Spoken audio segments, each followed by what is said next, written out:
Jungle Inferno Day 3.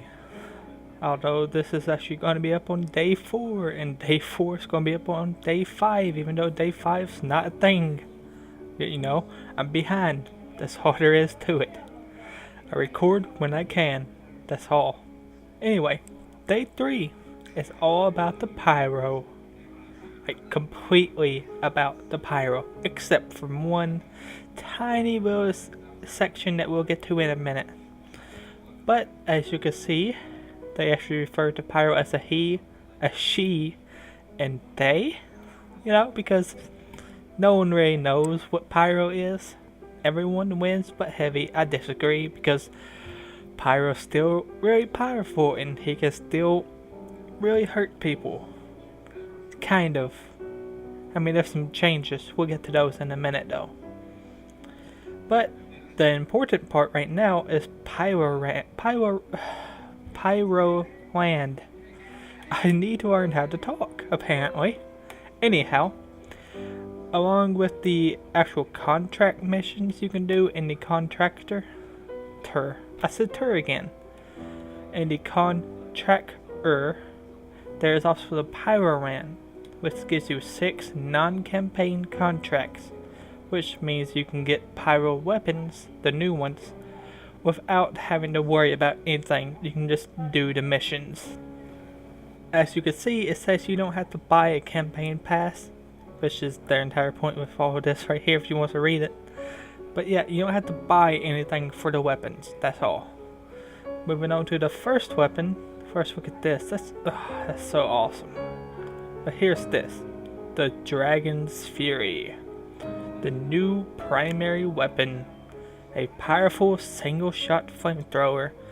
And if you hit them more than once in a row, it reduces the reload time and deals bonus damage. It shoots like a flame ball apparently. That's going to be really fun to play around with. But this is the flamethrower that I showed in the last video that I said I thought was new. Apparently, it is new. Ta-da! My favorite part though. Oh yeah. The thermal thruster. Fires a short duration blast and deals 3 times falling damage to anyone you crash land on. I like how they marked that out. It's amazing. Just look at it. Just look at that beauty. Look at that. Oh my god, I cannot wait to use it. And it's a secondary, so you can have the new primary and secondary with it. Or you can use this as the secondary, which I can see becoming a thing, because if you coat an enemy in this and then ignite it with the flamethrowers, it causes afterburn, even to enemy pyros. Look at that. To enemy pyros. That's going to be amazing. Then the hot hand. A melee weapon for the pyro that is just like the holy mackerel. Except that it has a damage penalty. But you know, whatever. And you get a speed boost if you hit somebody with it. I mean, look at that. You just smack them. That's going to be really fun too, obviously. And then the meat and bones of this whole update, basically. The flamethrower improvements. First and foremost is the better visual sync. It means that there is no more damage mismatch. Well, there probably will still be, because you know, they have to work out all the bugs with it again, because it's going to be different having a lot of people using it in one match. New particle effects. I am actually curious to see what that's going to look like, because I have no idea. And it applies to all flamethrower variants. All of this does. Afterburn. Burn duration is now based on how long the flamethrower was actively hitting an enemy. You can't just puff and run. You know, you can't just puff and run and ignite them and just let them burn. That's not going to happen anymore. Air blast. Hit detection for both players and projectiles are now a consistent cone.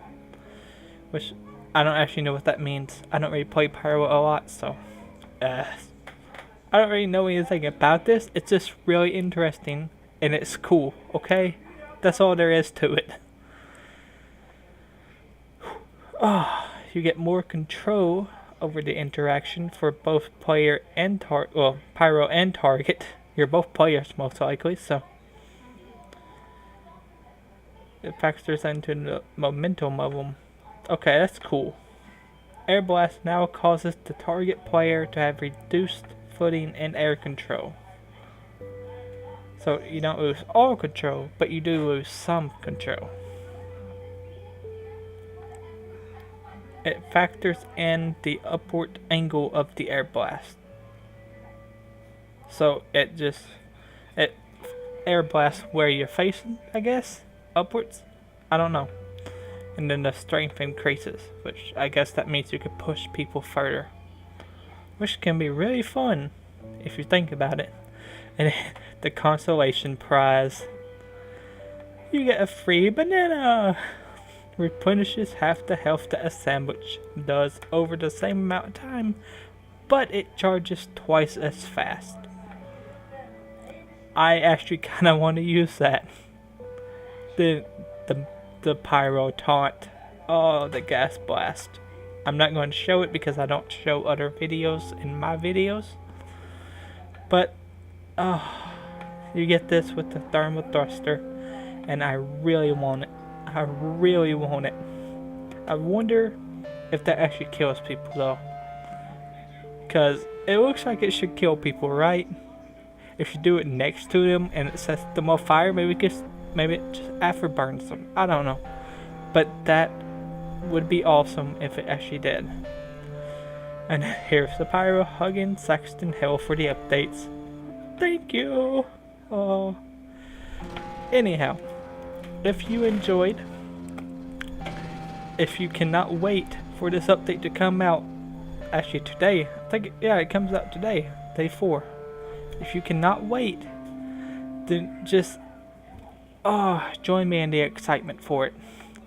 Thank you for watching, and I hope to see you in the next video.